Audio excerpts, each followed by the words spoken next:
Hello, this is Gunjo Carl. Last time we got the funds, we got the tech. Time for our Kerbals to have their victory march through the cosmos, planting flags wherever they go, right?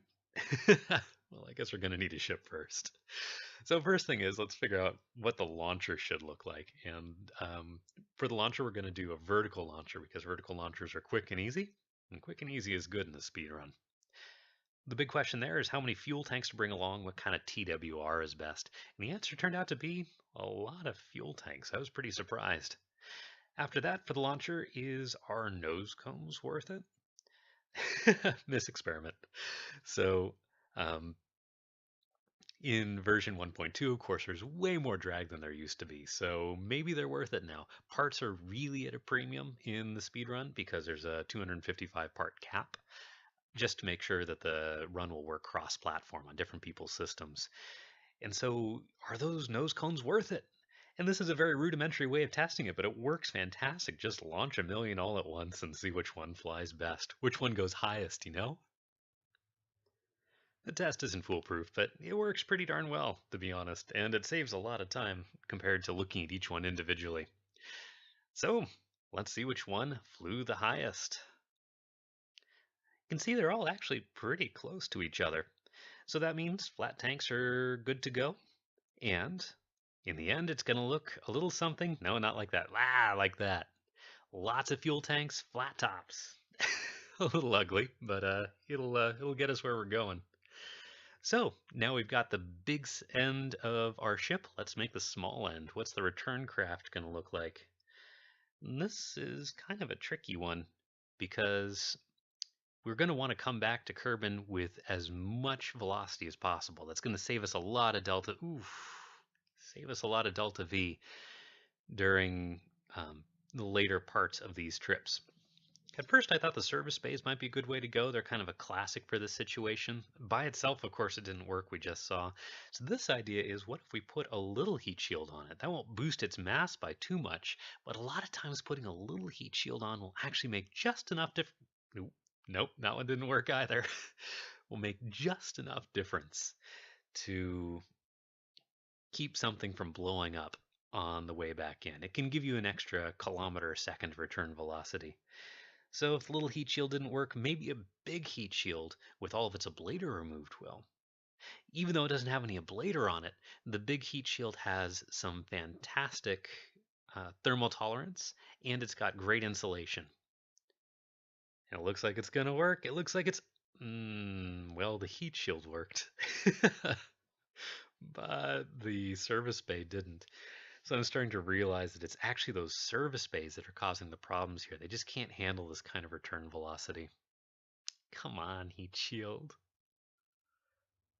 So my next idea is I recently took a trip to the sun in stock, and in the solar atmosphere I was using these I can't remember what they're called, these things, to block the solar wind from blowing up the little Kerbal who is sitting in a command chair.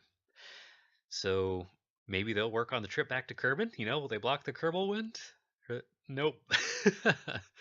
Well, I guess actually they did, but again, the Kerbal didn't survive. Just doesn't seem fair. Feels so close, though. One more good idea, just not working out. I feel so close, I can taste it. And the right answer is strap a Kerbal to a heat shield. Heat shield backpack. So simple it feels like cheating. So on this one, actually a very necessary component is that most of the ablator has been removed. Actually, in this experiment, I removed all of it. In the end, I wind up leaving about 10 ablator on there. If there's too much ablator, it's too heavy, and it explodes on the way in. Kind of ironic, right? But if there's almost none, then it's super lightweight. It slows down in that upper atmosphere. So the big question now is, does it work for a vertical spike down into the atmosphere? This is a much easier return trajectory to set up, and of course, easy is good for our speed run. And the vertical spike works great. So landing is another problem, and if we land over the ocean, kersplush, that's not so bad, is it, Jebediah? One final question is, how low can we go mass-wise, and can we leave the engines on it? Does it matter if they explode? And the answer is, it doesn't really matter if they explode. So we can make a nice, easy design, and flying through the cosmos on our way back to Kerbin, we're going to be looking like this. So great! We got the big end of the system, or we got the small end. Now it's time for everything in between. First attempts were not very effective, but they were hilarious. So one of the things I was figuring out when looking at these designs is to make KER kind of give believable values. That Twitch is actually a perfect little stand-in for our Kerbal. It weighs exactly the same, so you can put it in there, and KER tells you the right values for your delta V and all that. Next up is what kind of landing legs should we have? Of course, we're gonna have to land all over the place. In Minmus, those airplane landing legs worked great, and for a nice soft landing, they work great on Tylo too. Will they work for a hard landing? Let's see, let's see. They work for hard landings too. That's good, because I'm good at hard landings. So now we've got our landing legs, we've got a good stand-in for KER.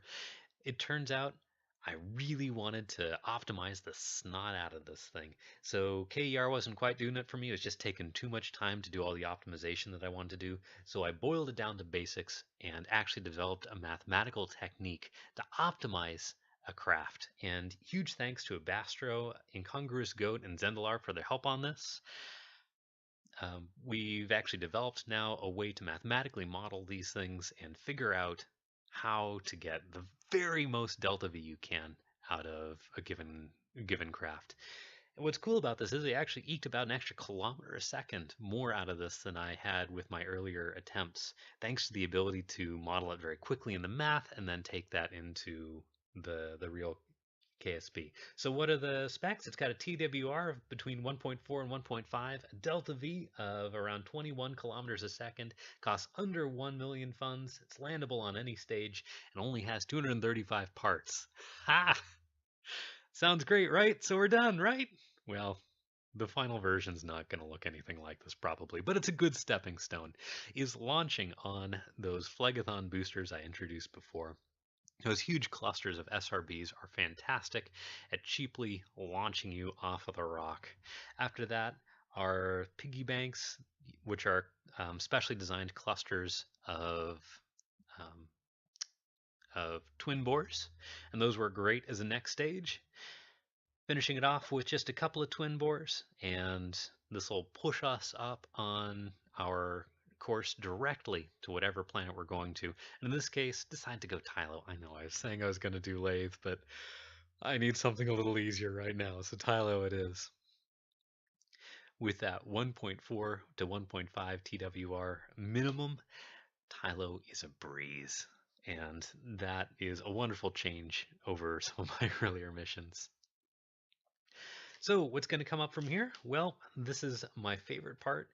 Now it's time to actually fly out to all the different planets that are out there and just see how this thing works. Just figure out what works, what doesn't, what do we have the Delta V for, what don't we? And this is great for me because now we finally get to get out and stretch our legs. Next up is going to be routing the path between all the different planets, figuring out which ones to do when.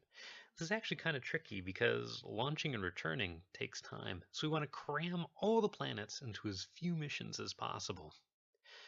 Another thing is we want to drop those command pods as soon as possible because they're big and heavy. But as soon as we drop a command pod, suddenly we don't have the flags anymore. So the only way to really figure this part out is to get out there and fly. I'm going to enjoy it. We're going to leave today while Val plants the first flag on this leg of the mission. Thanks for watching. I'll see you next time.